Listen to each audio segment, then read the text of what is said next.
সোয়াবিনের ডালনা। নিরামিষের দিনে রুটি, পরোটা অথবা ভাতের সাথে খাওয়ার জন্য আলু সয়াবিনের ডালনা আমি কিভাবে বানাই আজ সেটাই শেয়ার করব। প্রথমে আলু এবং সয়াবিনগুলো আমি ভালোভাবে ভাপিয়ে রেখেছি। একটা মিক্সিং জারে টমেটো, আদা এবং কাঁচা লঙ্কার পেস্ট বানিয়ে রেখেছি।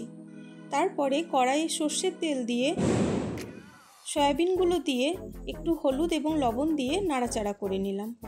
নামিয়ে নিয়ে ওই কড়াইয়ে আবারও একটু সর্ষের তেল দিয়ে তেজপাতা, গোটা জিরে এবং গরম মশলা ফোড়ন দিয়ে আলুগুলো দিয়ে ভালোভাবে নাড়াচাড়া করে নেব।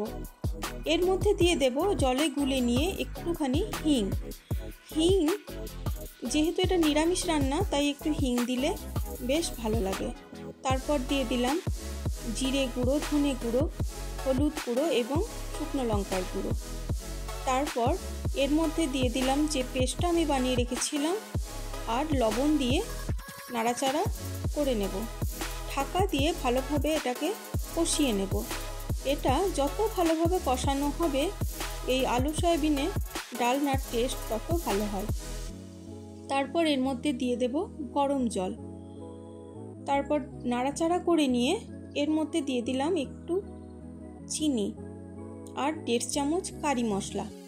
এই কারি মশলা যে কোনো নিরামিষ রান্নায় একটু ব্যবহার করলে টেস্টটা বেশ ভালো হয়। আর আমি যে ইনগ্রিডিয়েন্টস দিয়ে এটা বানাই তার মেনশন আমি স্ক্রিনে করে দিলাম।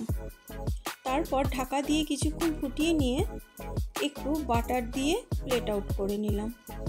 নিরামিষের দিনে এই আলু সয়াবিনের ডালনা রুটি, পরোটা অথবা ভাতের সাথে একবার খেয়ে দেখবেন, ভীষণই ভালো লাগে।